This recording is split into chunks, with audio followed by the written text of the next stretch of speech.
Este episodio es presentado por Cardamentum. Cardamentum es una compañía de consultoría enfocada en empresas de producción de alimentos y de bebidas fermentadas. Para más información, visita www.cardamentum.com. Si no has estado pendiente a las últimas publicaciones en mi Instagram, te recomiendo que me visites. Me puedes conseguir con el handle @The Food Engineer Podcast. Y ahí vas a poder ver unos últimos reels que hice donde te explico un poco sobre cómo utilizar un hidrómetro y para qué se utilizan, cómo se utilizan y cómo se corrigen las medidas que se toman con los hidrómetros. Quiero darle las gracias a la gente de Brewing America por haber provisto estos materiales, así como los hidrómetros que fueron utilizados en un giveaway o un sorteo que tuvimos recientemente en la página de Instagram. Así que date la vuelta, suscríbete y de una vez ve a tu plataforma de podcast favorita y déjame una reseña. Muchas gracias.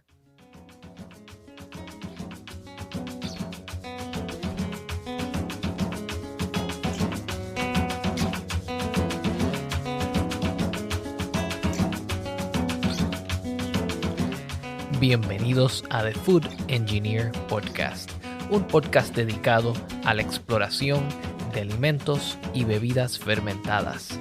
Yo soy tu anfitrión, Cristian Mercado.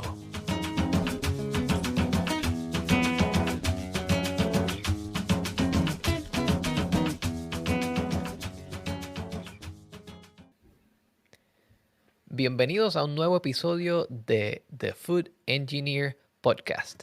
En el día de hoy tenemos a un invitado muy especial, al licenciado Sebastián O'Donnell, quien se especializa en fermentaciones y también en fermentaciones mixtas. Bienvenido, Sebastián. Hola, ¿qué tal, Cristian? Buen día, muchas gracias por la invitación. Gracias a usted por aceptarla. Sebastián, tengo entendido que usted tiene bastante experiencia en el mundo de la cerveza y en el mundo de las fermentaciones mixtas. ¿Nos puede hablar un poco sobre quién es Sebastián O'Donnell y cómo se introdujo al mundo de la fermentación? Bueno, como no, sí, es algo que desde hace muchos años estoy involucrado, trabajando, investigando. En primer lugar porque, bueno, estudié biotecnología, soy licenciado en biotecnología, me recibí en 1998, así que no sé cuántos años son, tenía que hacer la cuenta. Y luego me especialicé en alimentos. Y bueno, desde allí me dediqué a trabajar en el mundo de las fermentaciones, tanto en investigación como en planta, ¿no? Y es, digamos, mi tema, mi pasión, me gusta hacerlo, me gusta ver cuando se desarrolla una fermentación y las consecuencias que eso trae sobre un alimento, sobre un mosto, sobre un medio en particular. Y bueno, entonces vengo hace mucho haciendo esto, tanto en bebidas como en alimentos fermentados también, pero más específicamente en la parte de bebidas. Bebidas fermentadas y destiladas. ¿Mm? Muy bien. Me parece que existe un cierto paralelismo aquí porque pues parte de mi experiencia está en el área de las bebidas, un poco los alimentos y últimamente he estado trabajando también con destilados y es un mundo un tanto distinto, pero bueno, vamos a entrar un poco más en detalle en eso después con respecto a los destilados. Bueno, ¿Por qué no hablamos un poco más sobre qué es una fermentación mixta? bien, una fermentación mixta, a ver, yo lo asocio muchas veces cuando hablo de esto, doy cursos o con mis alumnos, lo asocio a la teoría del caos en matemática, ¿no? Porque además yo soy profesor de la parte de matemática aplicada en ingeniería en alimentos. Entonces, bueno, me gusta hacer esas relaciones. Eh, digamos, ya es complejo una fermentación individual, digamos, de un único microorganismo mayoritario. Ya es compleja de por sí porque hay cuestiones biológicas complejas, hay metabolismo complejo, reacciones por todos lados. Uno cuando se pone a estudiar eso entiende una fracción de lo que ocurre, ¿no? puede predecir una fracción de lo que ocurre. Cuando es una fermentación única, digamos, individual, por así decirlo, de un único microorganismo principal, hay más predictibilidad. O sea, uno puede tener mucho más certeza sobre el resultado que va a obtener en ese caso. En cambio, cuando hay una fermentación mixta, allá al haber 2, 3, 4 microorganismos, se complica mucho más el hecho de poder predecir. No, no es imposible, no es incontrolable, pero es un poco menos, digamos, certero. Uno tiene un poquito menos de certeza sobre el resultado final por la complicación que hay en el medio, ¿no? Y esto es lo que lo hace atractivo. Es lo que, bueno, ahí uno encuentra un montón de cosas por aprender nuevas, por entender de las fermentaciones mixtas, los casos estos de las cervezas lámbicas que se dejan contaminar adrede, ¿no? Y entonces esperar a ver qué pasa. Y si bien uno no sabe exactamente cuáles son los bichitos que van a entrar o cómo van a proliferar, digamos, cómo van a llevar adelante ese proceso fermentativo, uno puede saber más o menos qué va a pasar y entonces en función de eso, bueno, tener una idea de tiempos, tener una idea de perfiles, de evolución, ¿sí? Eh, Porque hay que tener en cuenta que el ecosistema que se forma ahí no es algo, si bien es espontáneo en esos casos, ¿no? O hay muchos microorganismos diferentes, no es algo caótico 100%, ¿eh? Es algo que está dentro de un sistema biológico y hay sinergia, hay complementariedad, Entonces, por ejemplo, muchas veces lo primero que arranca es Saccharomyces a fermentar, pero luego por allá adelante arranca Brettanomyces, que es una levadura distinta que se alimenta a veces de restos que deja Saccharomyces, o sea que hay un orden en algún lugar, ¿sí? Complejo, pero en cierta medida con algún orden. Me interesa mucho ese tema que usted trae a colación sobre este orden de operaciones un tanto, ¿verdad? No matemático, sino una sucesión de microorganismos y cómo en el mundo de la cerveza se tiende a ver esta sucesión, o mejor dicho, el hecho de que más de un microorganismo esté activo al mismo momento, se le teme. Se le teme por lo mismo que usted mencionó sobre la predictibilidad. Tenemos menos control sobre esta situación cuando hay varios microorganismos.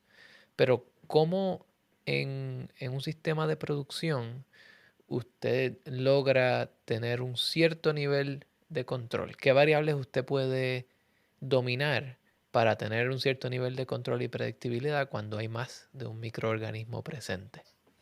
Bien, bueno, hay varias que uno puede controlar, manejar desde afuera, porque yo siempre digo que el maestro cervecero, en este caso, no hablando de cerveza, es el que tiene el timón del proceso. Si bien los microorganismos son los que llevan adelante la fermentación y la parte metabólica y los cambios, uno tiene cierto control, tiene el timón ese, ¿no?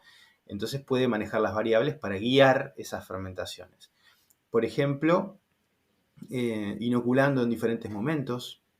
Nosotros hicimos una prueba con una cerveza, una sour, una ácida, que arrancó hace poquito con una levadura que genera etanol y ácido láctico, y luego al día 5 o 6 se inoculó otra, una Saccharomyces variedad diastaticus que tiene mayor atenuación. Entonces uno logra una cerveza ácida con un final seco. Y esto de la inoculación en etapas permite también dejar que actúe cada microorganismo en el momento que tiene que actuar. Por ejemplo, con la falta de oxígeno, eliminando el oxígeno en un mosto y bajando el pH de un mosto, uno podría controlar la presencia de ciertos microorganismos y no otros, ¿sí? Hoy, justamente en este momento, estoy con la elaboración de una kettle sour, de una sour que usa lactobacillus, una bacteria, y estoy justo en el momento en el que este método está esperando que se desarrolle la acidez por lactobacilo y luego continúa la cocción. Hoy a la tarde lo voy a continuar. Y lo que se hace es elaborar un mosto azucarado, además con maltas, bajar el pH del mosto, por ejemplo, con ácido láctico hasta 4,5, 4,4, de manera de que no, y eliminar el oxígeno con, por ejemplo, un barrido con nitrógeno o dióxido de carbono en el mosto. Se inocula lactobacilo, pero al bajar el pH, al eliminar el oxígeno, uno está eliminando o minimizando el riesgo de que entren otros microorganismos. Por ejemplo, coliformes, Bacillus subtilis, que podrían generar un mosto con aromas desagradables o que se pudra, ¿no?, el guiso, como se dice. Al bajar el pH uno regula Claro. un poco eso.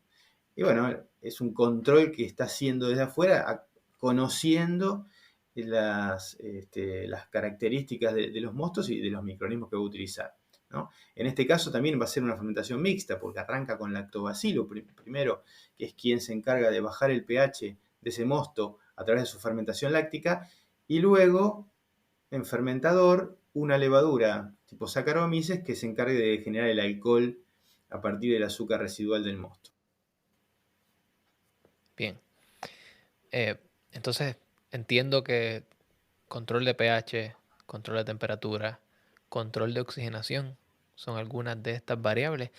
Y en cierta manera, podríamos decir que algunas de estas variables, los mismos microorganismos a veces las utilizan como herramientas para defenderse o para defender su ambiente y colonizarlo en contra de otros microorganismos, como por ejemplo Saccharomyces tiende a bajar el pH del mosto, no tanto como Brettanomyces u otros tipos de levaduras o de bacterias que tienden a hacerlo de una manera un poco más vertiginosa.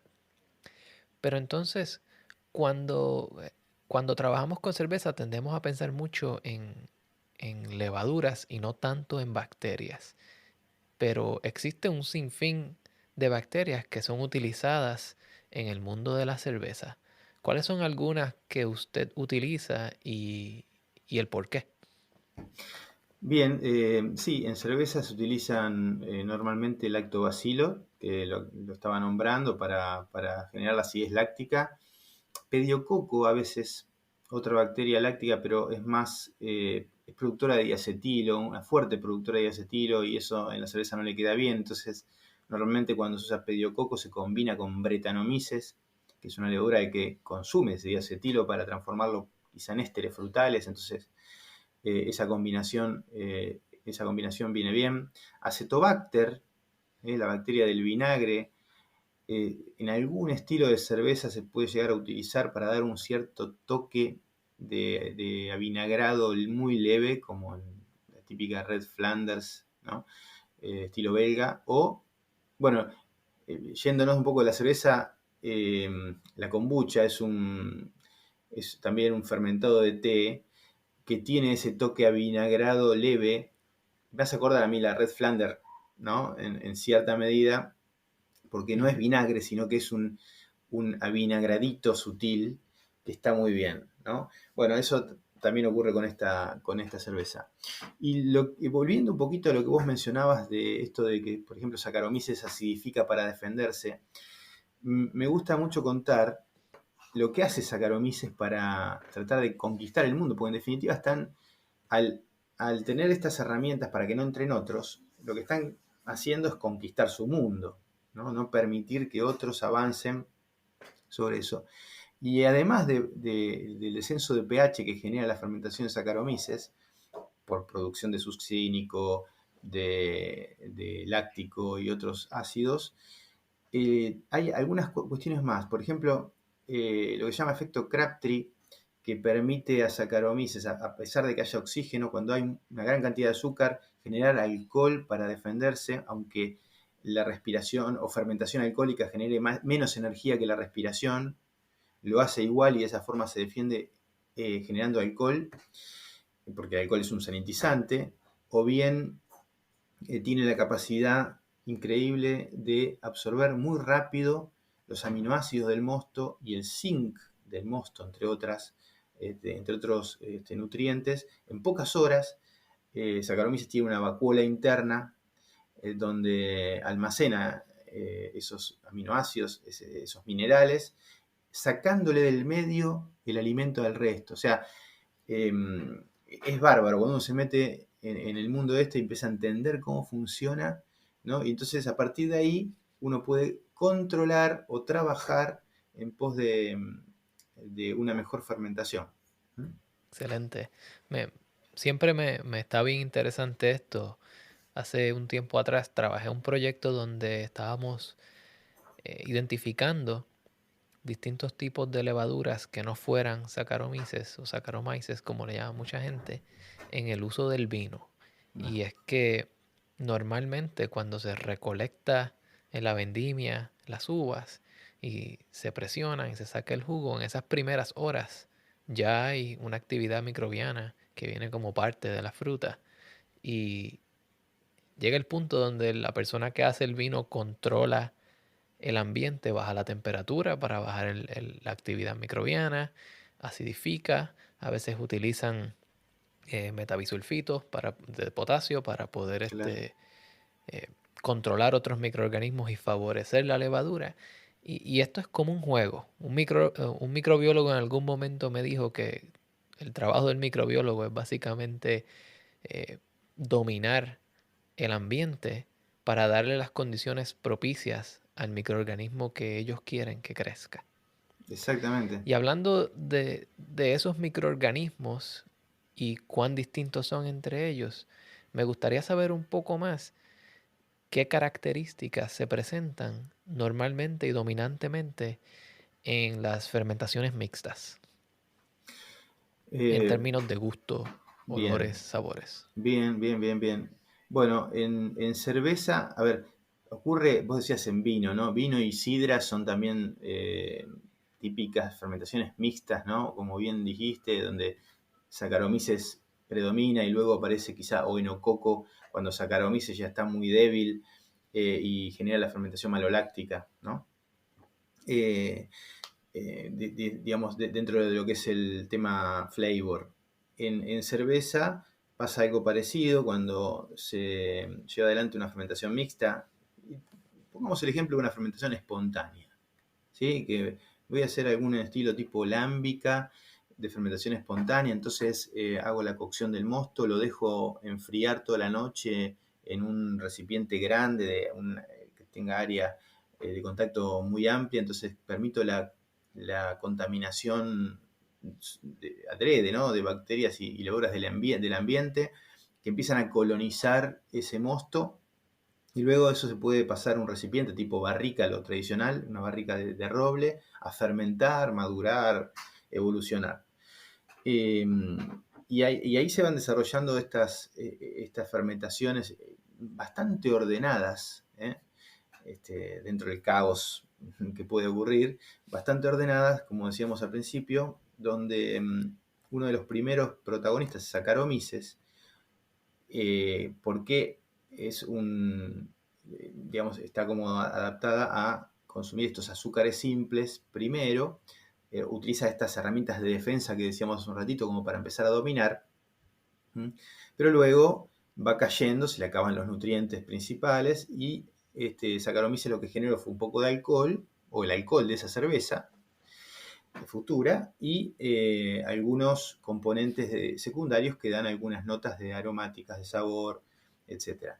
Y luego pueden empezar a aparecer estas bacterias lácticas que son generadoras de ácido láctico, principalmente, y que le dan acidez en cuanto al flavor, ¿no? Hablando del flavor. Le dan esa acidez típica de estas cervezas de fermentación mixta, gracias al ácido láctico que producen. Y también nombramos a Brettanomyces, que suele aparecer más cuando está en una barrica, en el medio de una barrica donde ella se aloja y vive muy bien ahí. Aunque no la inoculemos, va a estar. Y entonces va a comenzar a trabajar sobre restos de Saccharomyces, sobre azúcares complejos que hay en el mosto que el maestro cervecero dejó adrede, almidones, dextrinas, para darle alimento a estas cepas. Y acetilo también que aparece, o otros componentes, y va a empezar a desarrollar su potencial, ¿no? Y Brettanomyces da una cantidad de ésteres frutales enormes, son cervezas con aromas muy frutales, y también estos, depende del tiempo que se la deje actuar y cómo más o menos va el metabolismo, estos aromas que se conocen tipo establo, se dice tipo montura de caballo, unos aromas de ese tipo, flavor de ese tipo que son así, son tal cual, uno encuentra eso, ¿no? Que el olor a establo, ¿qué es el olor a establo? Bueno, hay que ir a un establo o sentir el aroma del cuero y es eso lo que da. Es fantástico porque uno lo puede asociar perfectamente. Y bueno, esa complejidad aromática es la que se genera con estas fermentaciones en el tiempo y que son súper atractivas, ¿no? Nosotros estamos por ahora justo por hacer una especie de lámbica, acá tengo unas barricas y hay que hacer un mosto especial, decíamos con algunos azúcares complejos, adrede, dejarle a estos bichitos, pues si no Saccharomyces se come todo, hace una cerveza común y después termina Claro. pasando que aparece Acetobacter y la vinagra, y no es una de las que queremos, ¿no? Me llama la atención cuando usted menciona la palabra establo, porque en inglés se tiende a utilizar mucho esa palabra barnyard o saddle, que viene siendo la montura de caballo. Mm, Este verano pasado tuve la oportunidad de ir a la famosa cervecería Russian River en mm, California, donde son conocidos por sus grandes IPAs, pero también por sus cervezas agrias. ujú, Y tenían esta cerveza que al momento no me acuerdo el nombre, creo que era Consecration. Y lo primero que me dio al olor a la nariz, tan pronto traje la muestra de cerveza donde mí, fue ese olor como a caballo sudado, ujú, como a montura de caballo, como a guardapa, que es lo que en Puerto Rico llamamos a lo que se pone debajo de la montura. ajá, Y estaba con mi esposa que no tiene familiaridad con respecto al mundo de los caballos, ni ujú, tanto al mundo de la cerveza. Entonces ella lo interpretaba como un olor, yo lo interpretaba como montura de caballo. ujú, Y eso, ¿verdad? Nos trae este sentido de que cada persona es un universo, cada persona eh, crea estos perfiles y los puede describir de acuerdo a las experiencias vividas. Si usted trabajó en una finca o vivió en un campo, va a tener la oportunidad de decir, esto huele a heno, esto huele a ensilaje, esto huele a, a montura de caballo. Y gran parte de el sabor que nosotros percibimos está informado por los aromas, ya que sabor no es otra cosa que una combinación entre gustos y aromas. ujú. Pero también están las sensaciones trigeminales.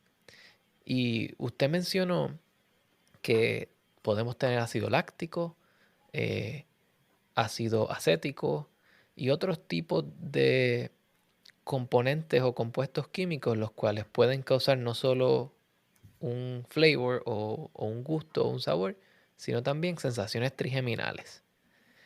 Y ahí tenemos esa sensación que nos da de cuando sentimos todo este sorbo, este llenado de saliva dentro de la boca, tan pronto algo ácido toca Mm. las papilas gustativas. ¿Cómo usted controla los niveles de estos ácidos para que el producto final sea de mejor gusto? O por lo menos para que sea más predecible. Bien, lo que hacemos nosotros es medir acidez titulable. Uno mide pH normalmente y acidez titulable que da una idea un poco más acabada de lo que es la sensación de acidez en boca que se podría llegar a lograr cuando se beba esa cerveza, en este caso, ¿no? Eh, en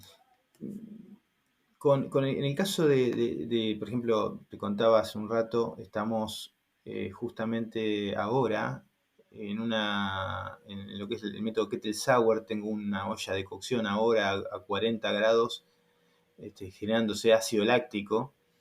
y en un rato nomás voy a cortar ese desarrollo con hervor, y cuando alcance cierto valor de pH, acidez titulable, vamos a buscar ahí con esta chica que está haciendo la tesis, a ver a dónde vamos a llegar. Y bueno, esa es una manera, ¿no? De hacer un corte en la fermentación láctica en un momento determinado.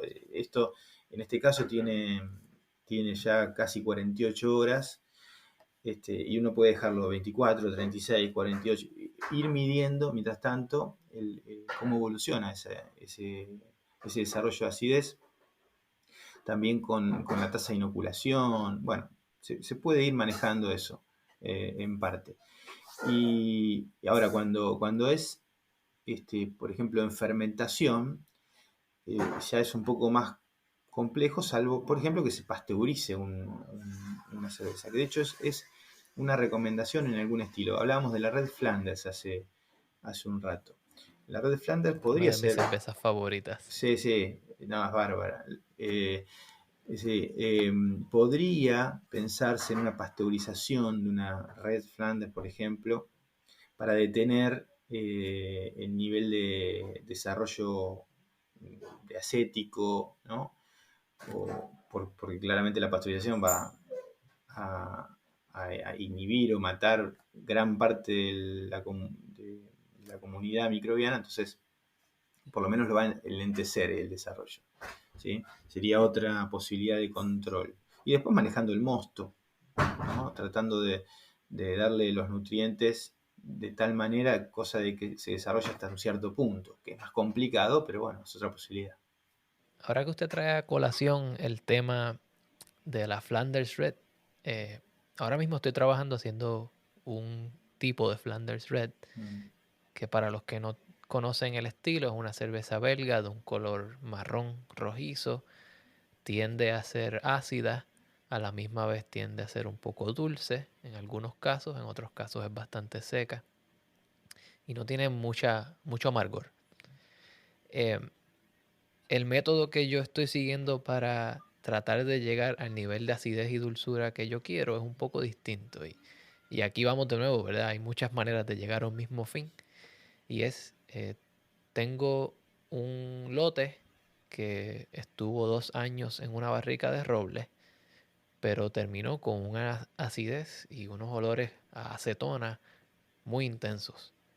Entonces, mi método es hacer la misma receta solamente con Saccharomyces y haciendo un macerado a una temperatura más alta para tener una cierta dulzura, y entonces mezclar ambas luego de esa fermentación. O sea, tengo una fermentación limpia solamente con Perfecto. Saccharomyces, tengo una fermentación mixta que ya es estable y que fue en cierta manera sanitizada con metabisulfito de potasio. Ujú. Y entonces mezclando las dos en ciertas proporciones podemos llegar también. Claro, para una cervecería de producción quizás este método no es favorable. eh, Depende mucho de cómo funciona. O sea, poner este tipo de producto en una botella o una lata podría ser riesgoso a largo plazo. Tal cual, no, pero el blending es un método, ¿no? De hecho, en este tipo de cervezas, el blendear es una instancia importante. Porque al no haber un control absoluto de los procesos, uno encuentra productos que no son exactamente lo que pensó. Es así, ¿no? Puede estar muy, muy cerca, pero entonces el juego este del blendeo es a veces fundamental, ¿sí? Totalmente. Eso me trae también, ya que estamos hablando del blendeo o de estas mezclas en el mundo del vino, es muy común en el mundo específicamente de la champaña. Rara la vez conseguimos una champaña que tenga un año de producción, porque casi siempre son mezclas. Y este tipo de fermentación mixta nos da una oportunidad para hacer un tipo de trabajo distinto cuando se trata de producir bebidas y productos. Y es que en vez de hacer una receta con un solo microorganismo, el cual es súper repetible, tenemos la oportunidad de crear una paleta de sabores de la cual podemos traer distintos. Y de esa manera, de 3, 4, 5 lotes o cervezas distintas o vinos, podríamos producir una infinidad de productos distintos. Es como si fuera hacer un perfume. Tal cual, tal cual. Y es lo que la gente, el consumidor, en gran parte del consumidor está buscando, ¿no? Probar nuevas sensaciones, nuevos sabores, cosas diferentes, novedosas. Bueno, esto le da la posibilidad de crecer en ese aspecto, ¿no? En lo que es la paleta o la oferta de sabores y de perfiles. Bien. Sebastián, en el mundo de la fermentación mixta, ¿verdad? Mi área normalmente es cerveza, un poco de destilados, pero hay otros productos y uno de los productos que se mencionan es el sour whisky o el sour scotch, Ujú, o depende, ¿verdad?, cómo lo llamen, sour mash. ujú. ¿Nos puede hablar un poco más de la metodología que se utiliza para hacer este tipo de whiskies? Cómo no, sí, sí. Yo tengo ahí algunas en proceso, algunos tipo Bourbon, Sour Mash, que me- también me encanta trabajar eso. Lo que se busca allí es que ciertas bacterias lácticas, por ejemplo, en algún momento de la vida fermentativa de ese futuro whisky, desarrollen niveles de acidez o metabolitos que ayuden en el flavor del producto. Yo estoy siguiendo algunos métodos que son combinados. Por ejemplo, hay como tres grandes formas de trabajar el sour mash whisky. Una muy simple es, bueno, fermentar, porque recordemos que para el whisky hay que fermentar con una levadura, granos de cereal, que pueden ser malta de cebada, trigo, centeno, maíz, bueno, dependiendo del tipo de whisky, ¿no? Eh, una es simplemente darle tiempo, perdón, a que se desarrolle la... Es como lo que ocurre en el vino, en la sidra, ¿no? Esto de la ovinococo aparece después de Saccharomyces. Cuando Saccharomyces está debilitada, no tiene forma de defenderse mucho, aparece la bacteria que habíamos restringido en ese caso quizá con su metabisulfito, y aparece y genera, ¿no? Es como que tiene su lugar. Acá lo mismo, las levaduras generan la fermentación alcohólica, llevan adelante esa fermentación y luego en algún momento, si seguimos esperando, como no son estériles los mostos, de entrada ya es una consigna, ¿no? El mosto no es estéril, empiezan a proliferar estos microorganismos, también con el pH que, que- que tiene ese mosto, no cualquiera desarrolla, entonces desarrollan estos que dan un tipo de acidez. ¿Eh? Y luego ese mosto sour se destila y se obtiene algún sabor más. Ese con tiempo. Otra técnica es reutilizar los barros, los fondos de la fermentación, que tienen resto de levadura, que tienen resto del cereal, de la fermentación previa, que ya han desarrollado cierto nivel de acidez, utilizarlos en la próxima maceración, fermentación. Y otro método es utilizar lo que se llama el backset de la destilación. Cuando se destila, por ejemplo, un whisky queda en el balón de destilación un mosto sin alcohol o con muy poco alcohol, porque el alcohol fue destilado en su mayoría, pero con componentes que pueden dar cierto nivel de acidez, algunos también ésteres y aminoácidos, metabolitos, bueno, todo eso, incorporarlo en alguna fracción a la próxima fermentación. Yo, por ejemplo, hago fermentaciones chicas de 20 litros para los whiskies estos que tengo ya la novena generación en marcha de levadura estoy haciendo una secuencia de Bourbon o símil Bourbon, ¿no? Con Ujú. distintas generaciones de levadura. Bueno, voy por la novena, luego haré una cata específicamente para ver cuál es la mejor Wow. generación. Sí, sí, está súper interesante, la verdad que... Y entonces utilizo, por ejemplo, 16 litros de la combinación de cereales, la levadura digamos, del pozo que tenía con agua y 4 litros del backset. O sea, un 25% del backset incorporo en la siguiente fermentación. Entonces ahí voy desarrollando este sour Bien. mash, que son fermentaciones que están en pH 3,2, 3,3, para tener una idea de referencia. Wow. Me está muy interesante porque ese método también se utiliza en la producción del ron, Ah, donde algunas personas lo conocen como muck and dunder. El muck sería los restos o la vinaza que queda ujú. luego de la destilación. Y el dunder sería esa misma vinaza, pero dejada fermentar para que siga acidificándose. Y de esa manera, cuando se incorpora una fermentación que tiene alcohol eh, y estos ácidos se van a juntar para crear unos ciertos ésteres Claro. que van a transferirse al producto final y vamos a Ujú. terminar con whisky, con ron, con un producto destilado que tiene un carácter más intenso, más complejo y muchas veces no necesariamente, ¿verdad? Es acidez lo que estamos buscando, sino es la combinación de estos pasos para crear caracteres frutosos, a veces un tanto como ahumados o especiados como vainilla, clavo, etcétera. Totalmente, Me totalmente. está, me encanta este tema. Sí, sí, sí, no, a mí me apasiona también. Esto que decís es tal cual, o sea, esta generación de estos ésteres que ayudan a lo que es la suavidad de la bebida, ¿no? Justamente bajando el nivel de ácidos. Uno quizá el ácido lo busca en algún momento para luego que se conviertan en ésteres con el tiempo, probablemente, y dar suavidad, ¿no? Y algo de ese perfil frutal. Por eso es importante el tiempo en estas bebidas, ¿no? Darle tiempo. Esto se desarrolla con tiempo, así que no hay que apurarse y beberlas apenas la destiló uno, sino darle tiempo. Claro.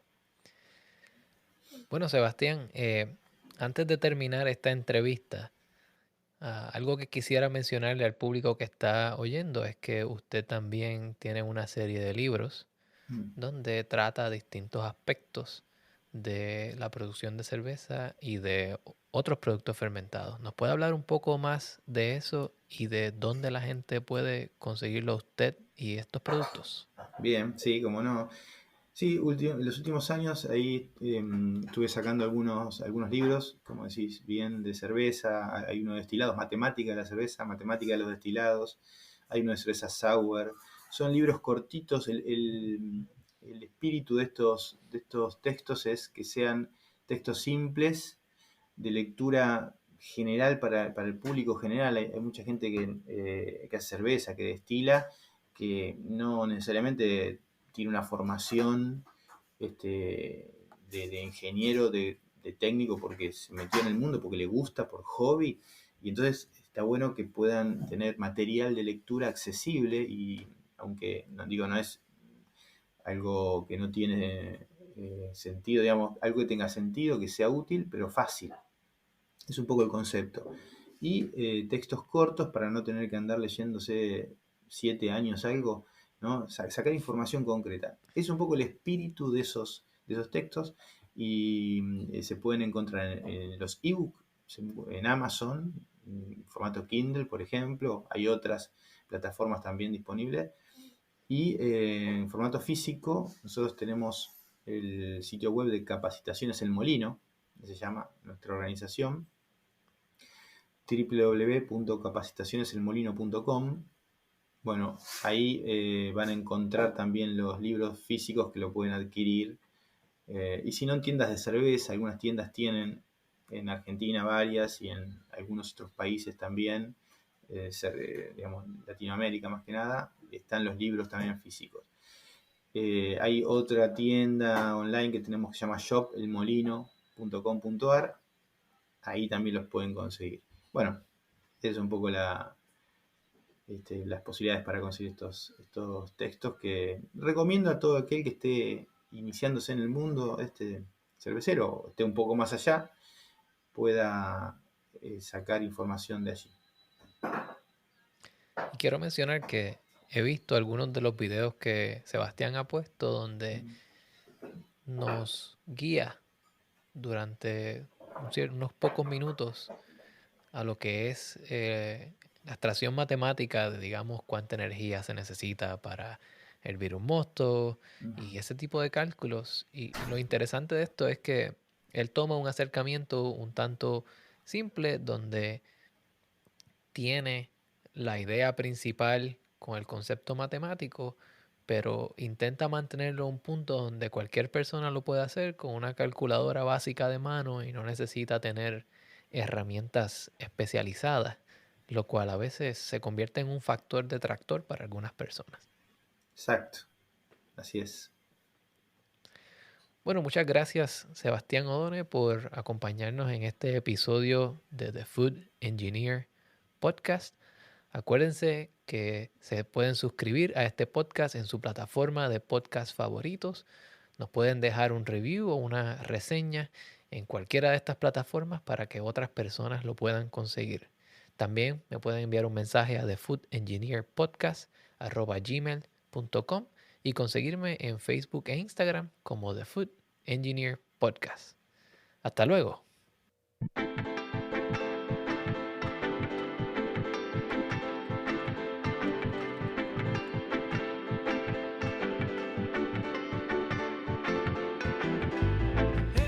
Este episodio fue producido y editado por Cristian Mercado. La música que escuchan a continuación se titula Heal Your Heart Dub de Fellow Marshall en el álbum Fellow Marshall and the Realm of Echoes. Esto es una producción del señor Pedro Lavezari. Si quieren escuchar más sobre la música de Pedro Lavezari y su sello disquero Orange Fox Music, pueden ir al link que está en las notas de este episodio. De igual manera, también quiero agradecer al señor Sebastián Odone por donar de su tiempo para hacer este episodio una realidad. Si quieren apoyar el trabajo del licenciado Odone, pueden ir a el enlace en las notas de este episodio donde pueden conseguir la información de Capacitaciones El Molino, así como también un enlace para ir a su tienda de Amazon, donde pueden conseguir las publicaciones del señor Odone. Muchísimas gracias. Hasta pronto.